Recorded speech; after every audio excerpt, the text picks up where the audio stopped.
The snow fell soft and quiet on the forest of Vera 7. Between the tall ironwood trees, a small cabin stood alone. Smoke rose from its chimney and disappeared into the gray sky. Inside, a man named Kan Taiho sat by the fire, drinking bitter tea and listening to the silence. Taiho was 42 years old. His hair was turning gray at the sides. His hands were rough from years of cutting wood. He had a strong body and a tired face. Once, long ago, he had been a pilot in the Earth fleet. He had flown fast ships through battles that killed thousands. He had been called a hero. But that was another life. Now he lived alone on this cold planet at the edge of human space. He cut ironwood trees and sold them to traders. He spoke to no one unless he had to. He wanted nothing from the galaxy, and the galaxy wanted nothing from him. This was how he liked it. But today, he needed supplies. His food was running low, and his tools needed repair. So he put on his heavy coat, walked to his old cargo ship, and flew to Dustfall Station. Dustfall Station was not a nice place. It was a trading post built into an asteroid. Pirates came here. Smugglers came here. People who did not want to be found came here. The air smelled of fuel and sweat and old food.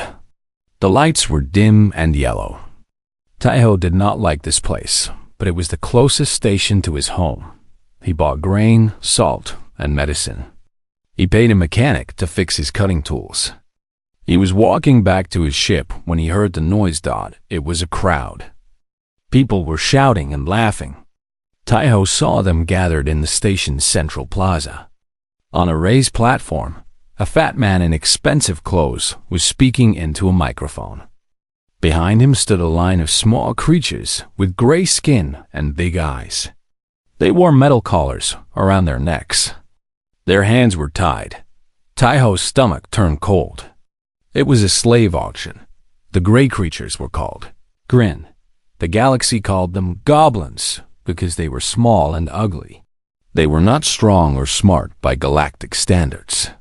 Many species used them as servants and workers. It was illegal in human space, but Dustfall Station was not really human space. It was the edge of everything, where laws meant nothing. Taiho should have walked away. He told himself to walk away. But his feet did not move. The fat auctioneer was selling the Grin one by one. A young male sold for 300 credits. An older female sold for 150. The buyers laughed and joked as if they were buying furniture. Then the auctioneer pulled forward the last one in line. This Grin was different. It wore a heavy hood that covered its face completely. It was thin and small, even for a Grin. It did not move or make any sound. And here we have Unit 7 Nari, the auctioneer said. His voice was bored. Female, age unknown. This one is defective, I must warn you. It does not speak. It barely eats. Probably sick in the head. I'll start the bidding at 50 credits. No one raised their hand.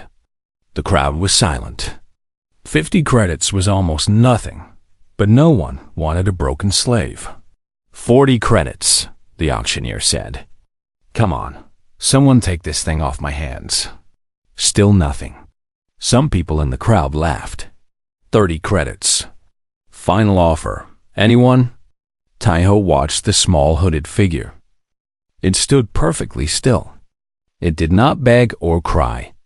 It simply waited, like it had accepted whatever would happen next. Like it had given up on everything. Something moved inside Taiho's chest. He did not understand it. He did not want to understand it. But before he could stop himself, his hand went up. 30 credits, he said. The auctioneer looked surprised. Then he smiled. Sold. To the human in the back.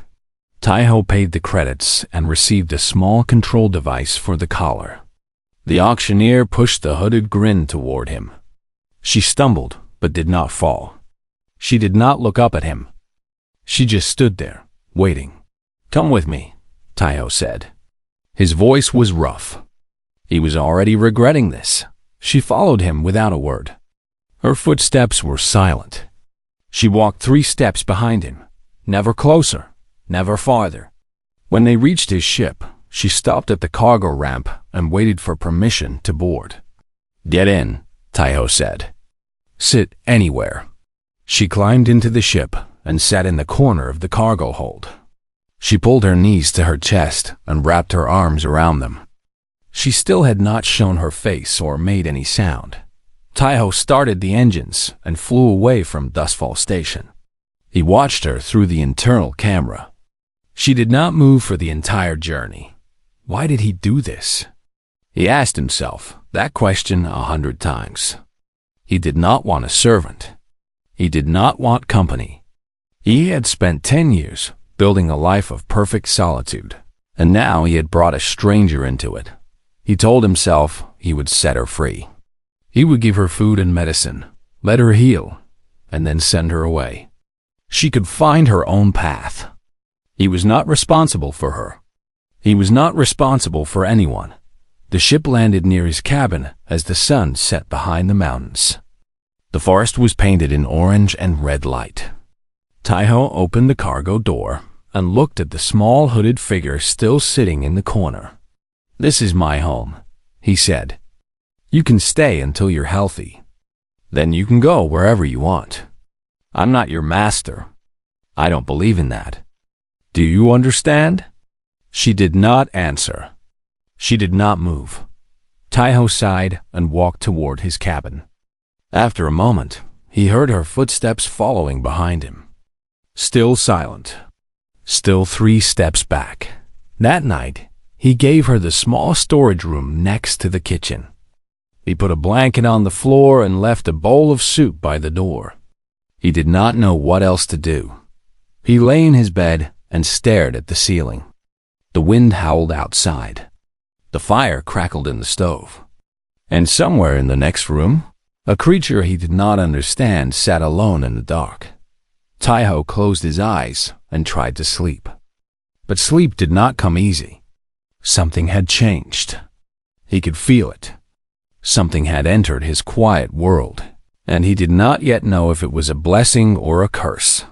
He only knew that he could not have left her there.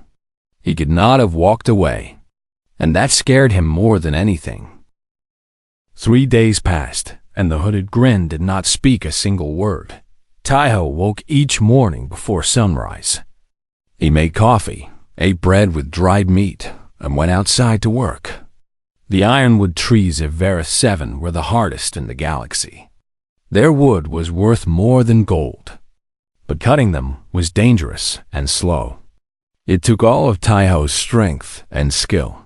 When he returned to the cabin each evening, everything was different. On the first day, he found the floor swept clean.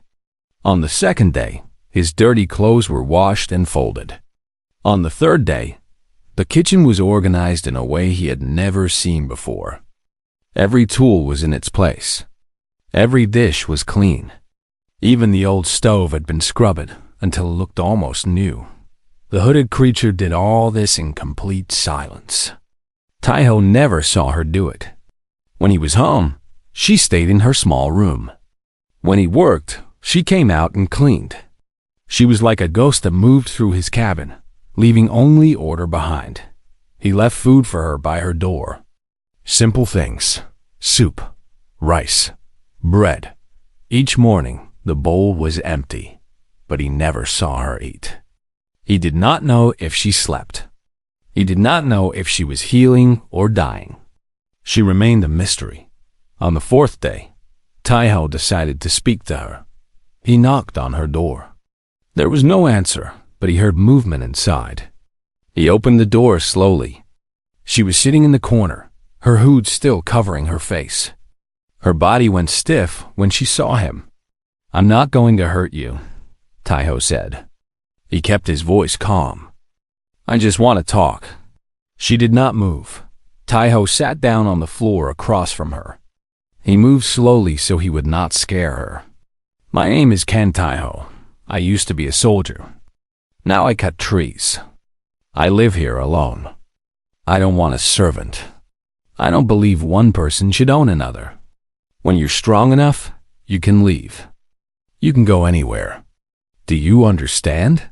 For a long moment, there was only silence. Then, very slowly, she nodded once. Taiho felt a small relief. At least she could understand him. I need to call you something. The auction people called you Nari. Is that your name? Another pause. Then another small nod. Okay, Nari. You don't have to work for me. You don't owe me anything. I just want you to get healthy. She did not respond. Taiho waited, but she only sat there, still as a statue. He stood up and left the room. Over the next week, things continued in the same strange pattern. Nari never spoke. She never removed her hood. But she worked. No matter how many times Taiho told her she did not have to, she found things to do. She fixed broken shelves. She organized his chaotic tool shed. She repaired a hole in his roof that had leaked for months. Each task was done perfectly. Too perfectly. Taiho began to notice strange things. Nari moved with unusual grace. Her hands were steady and precise. When she organized his tools, she sorted them by function, size, and metal type. This was not simple cleaning. This was the work of someone trained in engineering. One evening, Taiho cut his hand on a broken saw blade. The wound was deep, and blood ran down his arm. He cursed and stumbled toward the kitchen to find bandages. Before he reached the counter, Nari was there. She appeared from nowhere, holding a medical kit. She took his hand gently and examined the wound. Her fingers were soft and careful. She cleaned the cut, applied healing gel, and wrapped it in a perfect bandage. Her movements were fast and confident. She worked like someone who had done this 1,000 times. Taiho stared at her. Her hood still covered her face, but he could see her hands clearly now. They were not gray like a Grin's skin should be.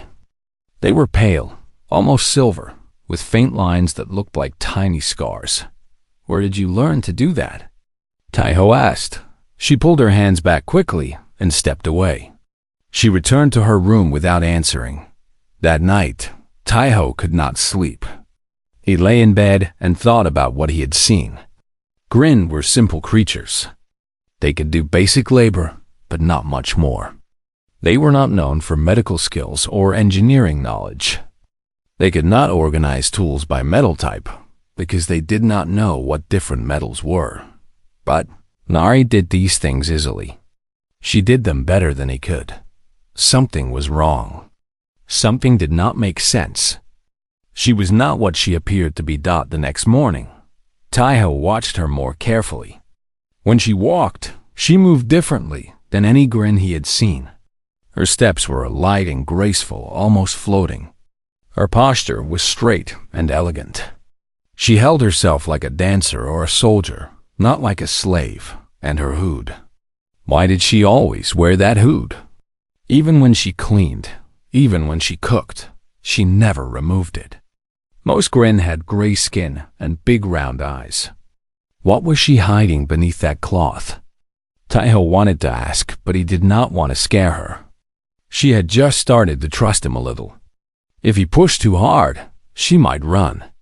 And something told him that losing her would be a terrible mistake. Days turned into weeks. The winter storms came, bringing heavy snow and fierce winds. The forest became white and silent. Taiho and Nari lived together in the small cabin. Two strangers sharing space, but not words. Yet slowly, something changed. I began to stay in the main room longer. She would sit by the fire while Taiho read old books. She started to leave her door open at night. Once, when Taiho was cooking dinner, she came to the kitchen and helped him without being asked. They still did not talk, but the silence between them became comfortable. It was the silence of two people who did not need words to share space. Taiho found himself looking forward to coming home. He found himself cooking better meals because someone else would eat them. He found himself, for the first time in 10 years, not feeling alone. He did not know what Nari was. He did not know what secrets she carried. But he knew one thing for certain. She was not just a broken grin waiting to be thrown away. She was something else. Something rare. Something the galaxy had tried to destroy. And somehow, she had ended up in his cabin on this forgotten planet, at the edge of everything. Taiho did not believe in fate. He did not believe in destiny. But sitting by the fire, watching her shadow move across the wall, he wondered if the universe had plans he did not understand. Outside, the storm howled. Inside, the fire burned warm. And two lonely souls waited for what would come next. The storm came without warning. Taiho had lived on Verith 7 for 10 years. He had seen many storms. But this one was different. The sky turned black in the middle of the day. The wind screamed like a wounded animal. Lightning cracked across the clouds in rivers of white fire. He was outside when it started, checking his wood storage. The first bolt of lightning struck a tree 300 meters away. The sound was like a bomb.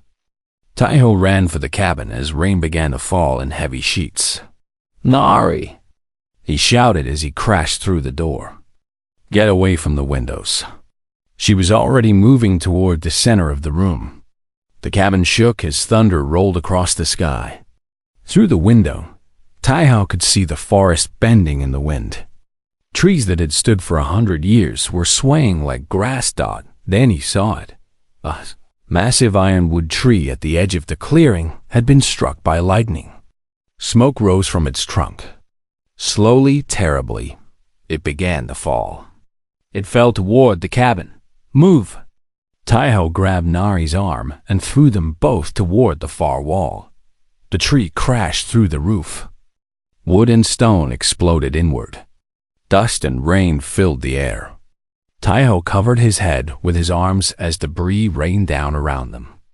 Something heavy struck his back, and he fell to the ground. For a moment, there was only darkness and ringing ears. Then Taiho opened his eyes. He was lying on the floor, covered in broken wood. His body hurt, but he could move. He pushed the debris off himself and looked around. Half of his cabin was gone. The giant tree lay across the room like a fallen giant. Rain poured through the hole in the roof. The fire had gone out, and cold wind rushed in from all sides. "Nari!" Taiho called out. His voice was rough with dust. "Nari, where are you?" He heard a small sound to his left. Under a pile of broken boards, something moved. Taiho crawled toward it and began pulling the wood away. He found her lying on her side. A piece of debris had struck her head. Blood ran down her face. And her hood was gone. Taiho froze. The face beneath the hood was not grin. It was not gray. It was not ugly or simple. It was the most beautiful face he had ever seen. Her skin was pale silver, almost glowing in the dim light. Her features were delicate and perfect, like a sculpture made by a master artist. Her eyes were closed, but he could see faint silver patterns tracing across her cheeks and forehead. They looked like circuits. They looked like stars. She was not human. She was not Grin. She was something else entirely. Taiho's mind raced through everything he knew about the galaxy. He thought of all the species he had encountered in his years of service. None of them looked like this. None of them had silver skin and star patterns on their faces. Then a memory came to him. An old story. A legend from Earth's earliest days in space. The Solari. They were the ancient ones. The first civilization. Story said they had lived for millions of years before humans even existed. They had built wonders across the galaxy. They had seeded life on countless worlds. Some legends even said they had created humanity itself, but the Solari were gone. They had vanished 1,000 years ago. No one knew what happened to them. Some said they had left the galaxy. Some said they had died. They were myth. They were history. They were not real. Yet here, In his broken cabin, on a forgotten planet at the edge of everything, one of them lay bleeding on his floor. Taiho's hand shook as he lifted her head gently. "Nari, can you hear me?" "Wake up." Her eyes opened. They were silver, like liquid metal. They held a light that seemed to come from inside her. When she looked at him, Taiho felt like she was seeing into his soul. Then she saw that her hood was gone. Her hand flew to her face. Fear filled her eyes, real and raw. "No," she whispered. "No, no, no." It was the first word she had ever spoken to him. Her voice was soft and musical, like wind through crystal. Taiho did not move. "It's okay. I'm not going to hurt you. You've seen me." Tears ran down her silver cheeks. "Now you know. Now everyone will know. I won't tell anyone. You don't understand." She tried to stand but fell back. Her wound was still bleeding. "They're looking for me. They've been looking for 1,000 years. If they find out I'm alive, they'll come. They'll kill everyone on this planet to get to me." Taiho's military training took over. He pushed away his shock and confusion. Right now, she was injured. Right now, she needed help. The questions could come later. "I'm going to clean your wound," he said calmly. "Then we're going to talk. Can you sit up?" She looked at him with those silver eyes. He saw fear there, but also something else. Surprise. No one had ever treated her this way before. No one had ever looked at her face and offered to help. Slowly, she nodded. Taiho found the medical kit in the wreckage. He cleaned the blood from her face and applied healing gel to the cut on her forehead. She watched him the whole time, not speaking, barely breathing. When he finished, he sat back and looked at her. Rain still fell through the broken roof. The wind was cold. But neither of them moved. "What's your real name?" Taiho asked. She was silent for a long moment. Then, in her soft voice, she answered. "Yuna. My name is Yuna." "Yuna." Taiho tested the word. It felt right. "I'm Taiho, and I need you to tell me the truth. All of it. Because I think I just became part of something much bigger than cutting trees." Yuna looked at him. Then, for the first time since he had bought her at that auction, she almost smiled. It was small and sad, but it was there. "You're a strange human," she said. "I thought you would run. I thought you would scream or call the authorities. Why are you not afraid?" Taiho thought about the question. He thought about his years as a soldier, the battles he had fought, the things he had seen. He thought about the silence he had built around himself and the loneliness that ate at him every night. "Because I've been afraid for 10 years, he said honestly, "and I'm tired of it. Whatever trouble you're in, I'd rather face it than go back to being alone." The rain continued to fall. The wind continued to blow. But something new had begun. Yuna pulled her legs close and wrapped her arms around them. She looked at the stars through the hole in the roof. Then she began to speak. "I am the last of my kind. And for 1,000 years, the galaxy has been trying to make sure I stay that way." Taiho listened. And as she told her story, his world changed forever. Yuna told her story while the storm raged outside. Taiho listened without interrupting. He wrapped a blanket around her shoulders and gave her hot tea to drink. She held the cup with both hands, as if drawing strength from its warmth. "The Solari lived for millions of years," she began. "We traveled across the galaxy when most species were still learning to use fire. We built great cities. We created wonders of science and art. We helped younger species grow and develop. For a long time, we thought we were doing good." She paused and stared into her tea. The silver patterns on her skin seemed to glow faintly in the dim light. "But we made enemies. Some species did not want our help. They saw us as masters, not teachers. They feared our power. They wanted what we had, but did not want to earn it. So they united against us. The hegemony, Taiho said. He had heard the name before. Every soldier knew it. Yuna nodded. The hegemony. An alliance of 7 powerful species. They decided that the galaxy would be better without us. They called it liberation. They said they were freeing the younger species from Solari control. But it was not freedom they wanted. It was power. Her voice became quiet. Her eyes grew distant. They attacked without warning. They destroyed our home world first.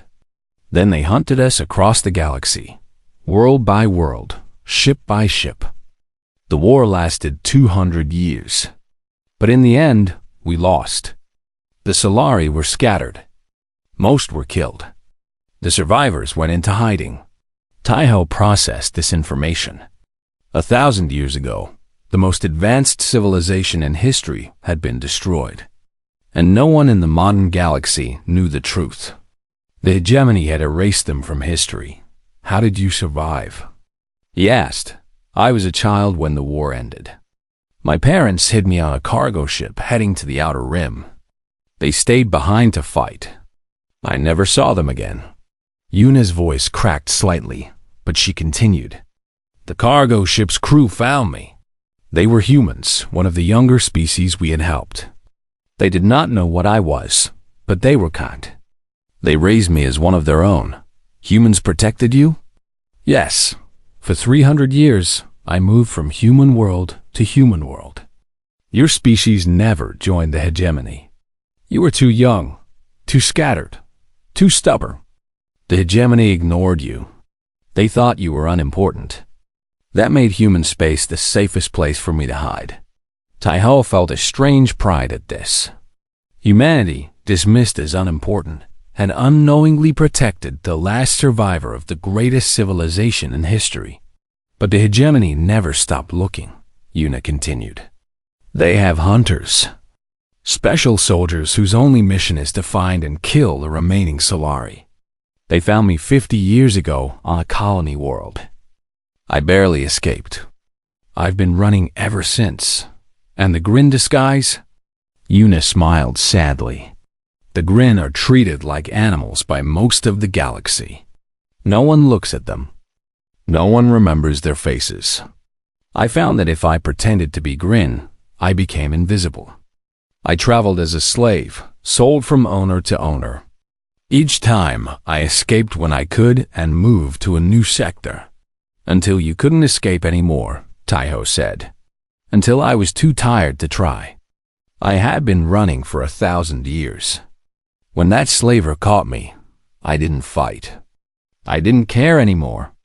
I thought maybe death would be better than endless hiding. Her silver eyes met his. Then you bought me. A strange human who didn't want a slave. Who gave me a room and food and asked nothing in return. I didn't understand. I still don't understand. Taiho stood up and walked to the hole in his roof. The storm was weakening. Stars were beginning to appear between the clouds. He thought about his own life. 10 years of running from people instead of toward them. 10 years of silence and loneliness. I ran too, he said without turning around. Different reasons. Same result. I came to this planet because I wanted to disappear. I wanted the galaxy to forget about me. Did it work? No, you can't run from yourself. You just bring all your problems with you and add loneliness on top.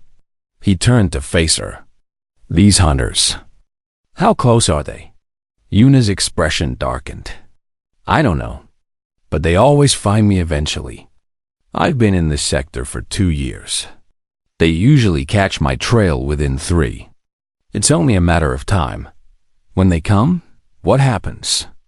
They'll destroy everything in their path. They'll burn this forest.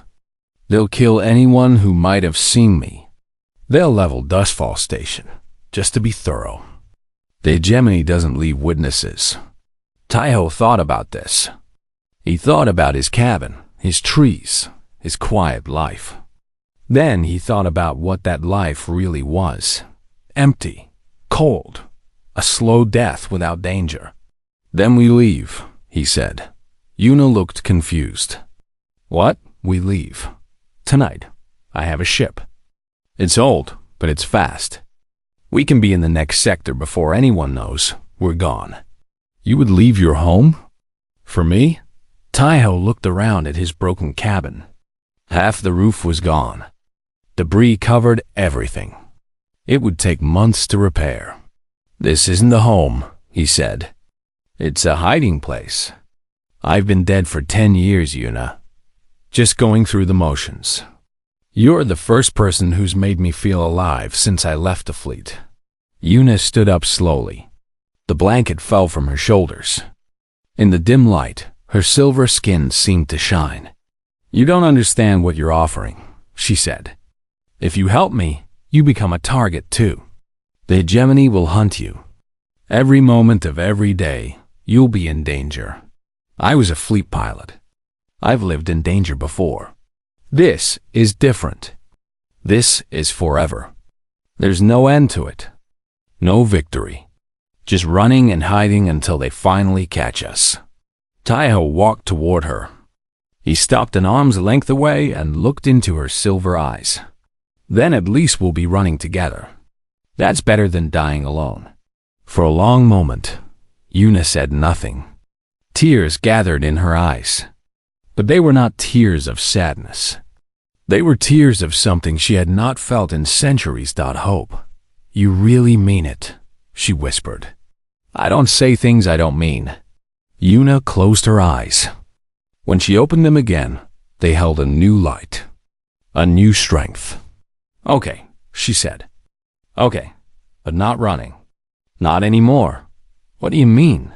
She reached up and touched the silver patterns on her face. I am Solari. My people built empires. We didn't run from fights. We won them.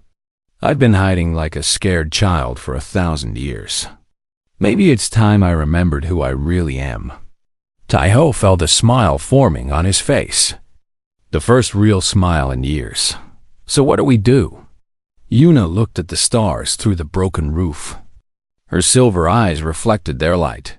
First, we prepare. Then, we fight. And if the hegemony wants to destroy the last Solari, they'll learn why my people ruled the galaxy for 1,000,000 years. Outside, the storm had ended. The sky was clear. The stars burned bright and cold. And somewhere in the darkness of space, the hunters were already on their way. They had 3 weeks. 3 weeks to prepare for an enemy that had destroyed the greatest civilization in history. Taiho rebuilt the damaged parts of his cabin while Yuna worked on something secret in the basement. She asked him for tools, materials, and components from his ship. He gave her everything without question. He did not understand what she was building, but he trusted her. During the day, they worked. At night, they talked. Yuna told him about the old Solari worlds. She described crystal cities that floated in the clouds and ships that could travel across the galaxy in hours. She spoke of art and music and science that made human achievements look like children's drawings. But she also spoke of kindness, of helping younger species, of a dream that all life in the galaxy could live together in peace. Taiho told her about Earth and humanity's journey to the stars. He spoke of wars and mistakes, but also of courage and hope. He told her about his time in the fleet, the friends he had lost, the guilt he carried. By the end of the 2nd week, they were no longer strangers. On the 15th day, the hunters arrived. Taiho was cutting wood when his emergency radio crackled to life. It was a general broadcast on all frequencies. Attention, colonists of Earth 7. This is Commander Vorath of the Keth Dominion. We are searching for a fugitive who may be hiding on your planet. Anyone who has information about unusual aliens or strangers will be rewarded. Anyone who's hiding the fugitive will be executed. You have 1 standard day to respond. Taiho's blood went cold. He ran back to the cabin. Yuna was already listening to the broadcast. Her face was pale, but her eyes were calm. "They're here," she said simply. Through the cabin window, Taiho could see the sky. 3 massive warships hung above the atmosphere like dark clouds. They were Kef cruisers, the heaviest warships in the hegemony's fleet. Each one carried enough firepower to destroy a city. "We should run," Taiho said. "Get to my ship. Jump to the next sector. It's too late. They have scanner satellites in orbit. They'll track any ship that tries to leave and shoot it down. Then we hide. The forest is dense. They can't scan through ironwood." Yuna shook her head. "The Keth don't rely on scanners. They burn. They'll set fire to this entire forest until nothing remains. Then they'll move to the next area and do the same." As if to prove her words, a beam of orange light shot down from one of the cruisers.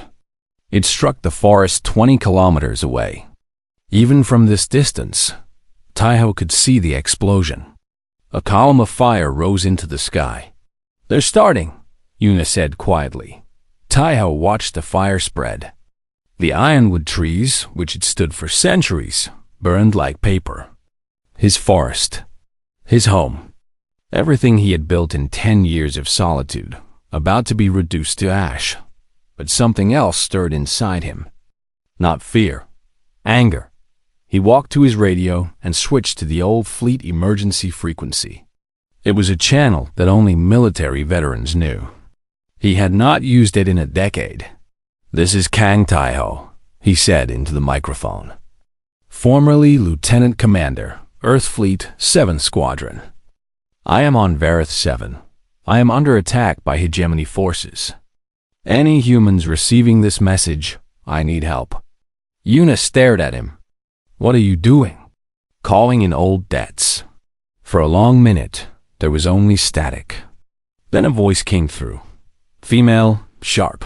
"Familiar, Taiho? Is that really you? I thought you were dead." Despite everything, Taiho smiled. "Hello, Hana. I'm not dead. But I might be soon." Captain Park Hana. They had served together in the fleet 20 years ago. She had saved his life in the Battle of Sector 9. He had saved hers during the evacuation of Collar Station. When the war ended, they had both left the military and disappeared. He had come to Vareth 7. She had bought an old warship and become a freelance trader. "What's going on?" Hannah asked. "I'm detecting Keth warships in your sector." "What did you do?" Taiho looked at Yuna. She was watching him with those silver eyes, her face unreadable. "I found something the hegemony once destroyed," he said. "They're going to kill everyone on this planet to get to her." "Her? It's complicated. But she's worth protecting.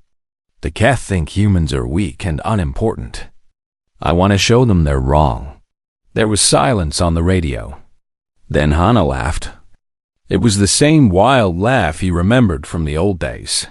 "You crazy fool. I'm 3 hours away. I'll spread the word." "But Taiho, 3 Keth cruisers? Even if I bring every ship I know, it might not be enough. It doesn't have to be enough to win. It just has to be enough to fight. That's the stupidest thing I've ever heard. I'll see you in 3 hours." The radio went dead. Yuna stood up and walked to Taiho. "You just declared war on the hegemony. For me. For someone you've known for 3 weeks." Taiho turned to face her. "Humans are stubborn. When we decide to protect something, we don't stop. It's one of our worst qualities. Also our best. They'll kill you. They'll kill everyone who comes to help. Maybe. But the Keth think we're unimportant. They think we'll just surrender and hand you over. They've never fought humans who have something to believe in." Over the next 3 hours, ships arrived. Not military ships. Cargo haulers. Mining rigs. Old passenger transports held together with tape and prayers. They came from all over the sector. Answering Taiho's call. Veterans. Outcasts. Wanderers. People who had come to the frontier to escape the galaxy, but still remembered how to fight. Hana's ship. The Iron Fox arrived last. It was an antique destroyer, outdated by 50 years, but its weapons still worked, and its crew was ready. 23 ships in total, against 3 Keth cruisers. Hana's face appeared on the video screen in Taiho's cabin. She looked older than he remembered, with gray in her hair and scars on her face. But her eyes were the same, sharp, fearless. "This is the most ridiculous thing I've ever agreed to," she said. "You're asking us to fight the hegemony's best ships with cargo haulers and mining rigs. I'm asking you to buy time, long enough for one ship to escape with the fugitive. And you'll be on that ship?" Taiho looked at Yuna, then back at the screen. "No, I'll be flying with you. Yuna stays on my ship. My autopilot can get her out of the system once the Keth are distracted." Yuna grabbed his arm. "No, I won't let you die for me.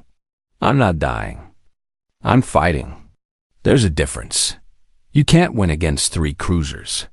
Taiho smiled. It was the smile he used to wear before every battle. The smile of a man who had accepted whatever would happen next. The Keth have never fought humans who have something to protect. They think we're weak. They think we'll run. They're about to learn that humans don't surrender. We don't give up. And we definitely don't let our friends face the enemy alone. On the screen, Hana nodded slowly. "You heard the man," she said to her crew.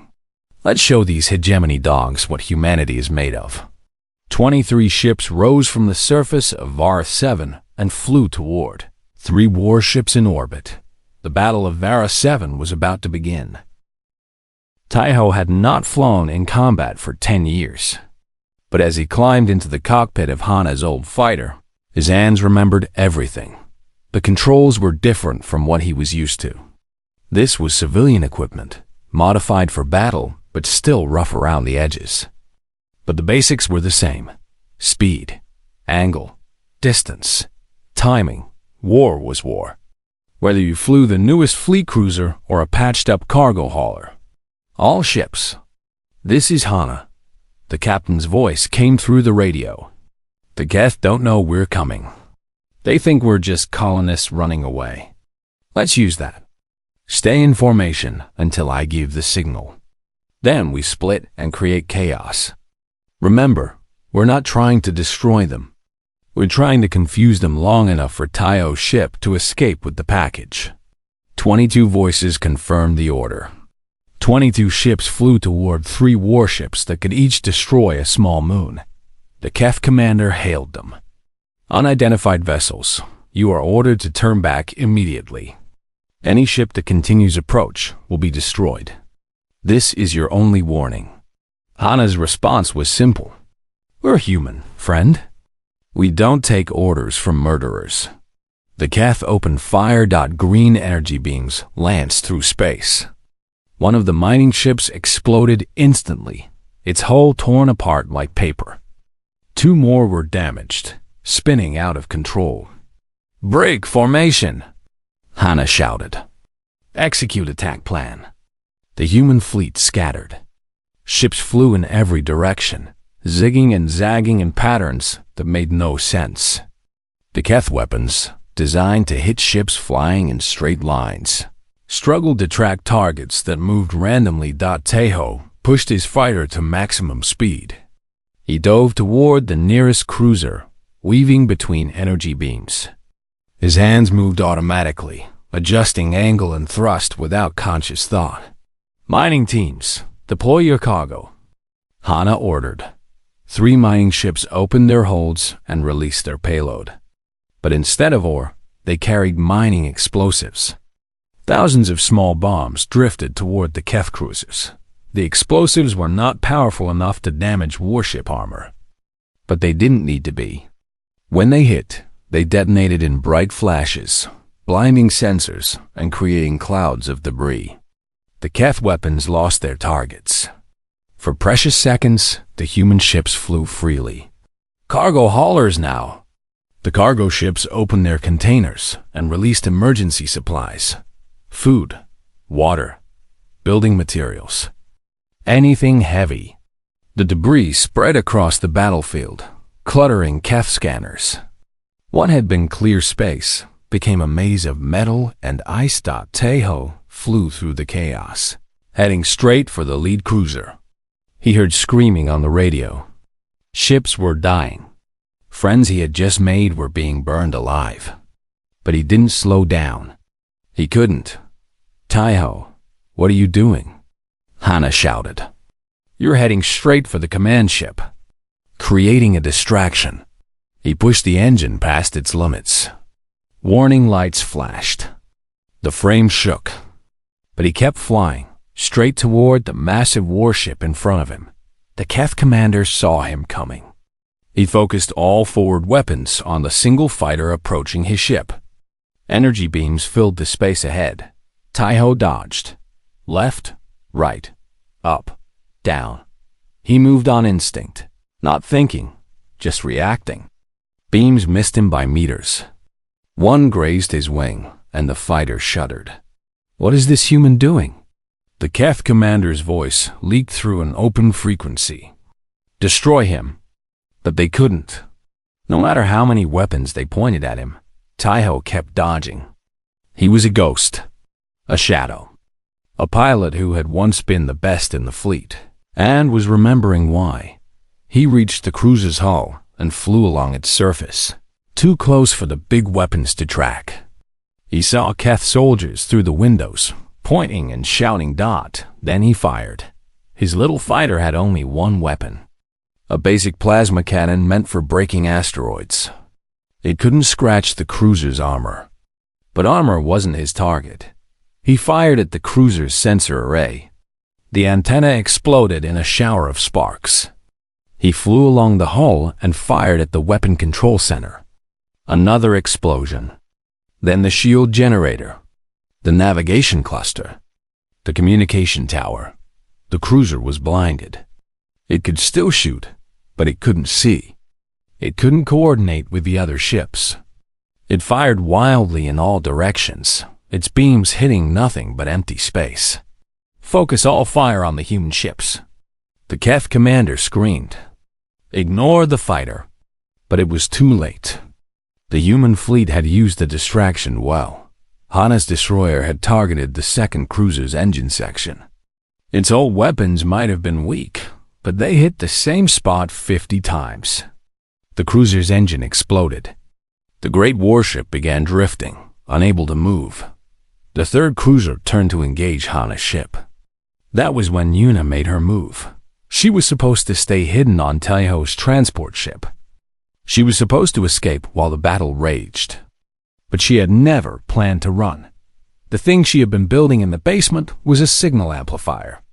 She had connected it to her own body, to the ancient Solari technology embedded in her bones. She activated it. A wave of energy burst from the transport ship.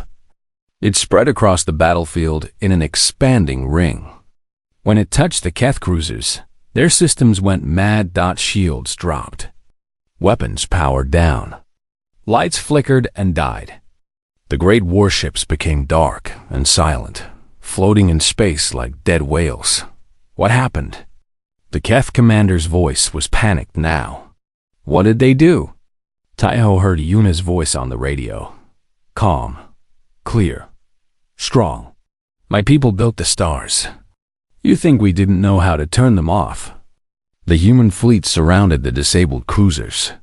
Mining ships with explosive cargo. Cargo haulers loaded with improvised weapons. And one old destroyer with a captain who was laughing. This is Captain Park Hana of the Iron Fox, she announced on all frequencies. Your ships are disabled. Your weapons are offline. You have two choices. Surrender, or we start cutting through your hulls with mining lasers. You have 60 seconds. Silence. Then the Keth commander's voice came through, bitter and shocked. Who are you people? What species produces warriors like this? Taeho smiled and keyed his radio. We're human, and she's under our protection now. The Keth surrendered. It took 2 hours to evacuate their crews and secure their ships. By the end, 11 human ships remained. 12 had been destroyed. 37 humans had died, but the enemy was defeated. The hunters had become the hunted dot when Taiho landed his damaged fighter on the planet's surface. Yuna was waiting for him. She ran to him as he climbed out of the cockpit.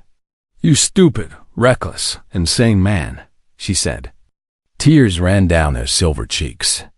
"You could have died, but I didn't. You flew straight at a warship. It worked, didn't it?" She stared at him. Then, slowly, she began to laugh. It was a beautiful sound, like music from another age. "Humans," she said. "I spent 1,000 years hiding among your species. I still don't understand you." Taiho looked at the stars. The captured Keth cruisers hung in orbit, now under human control. "That's okay," he said. "Sometimes we don't understand ourselves either." In the distance, Hana's voice echoed across the landing field, organizing repairs and celebrating victory. The surviving colonists had come out of hiding, cheering and crying. The Battle of Vera 7 was over. But Taiho knew this was just the beginning. The hegemony would not ignore this defeat. They would send more ships, more hunters.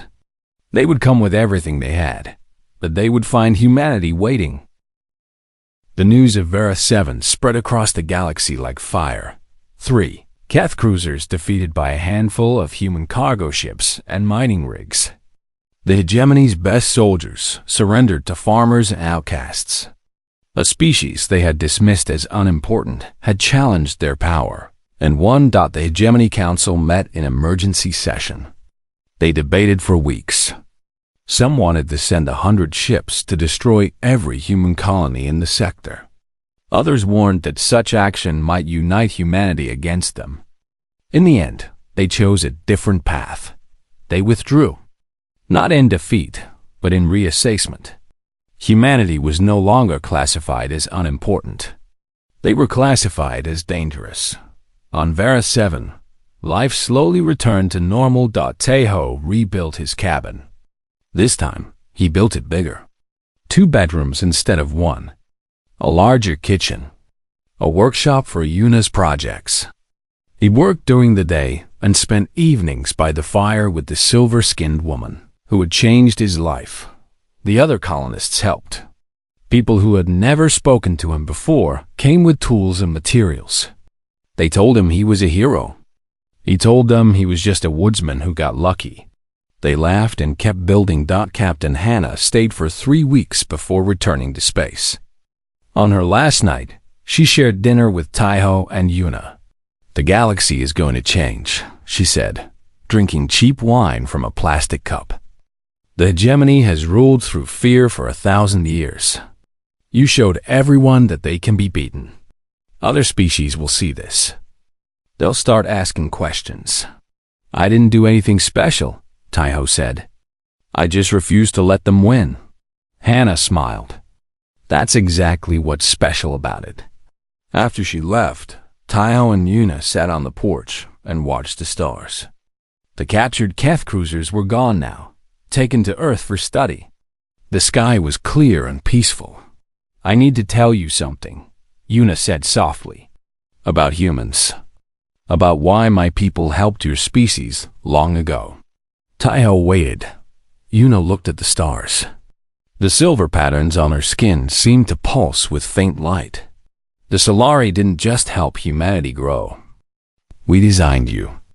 Millions of years ago, before your ancestors left the trees, we seeded your world with genetic material. We shaped your evolution. We made you what you are." Taiho sat silent for a long moment. 1,000 thoughts raced through his mind. But strangely, he wasn't angry. "Why?"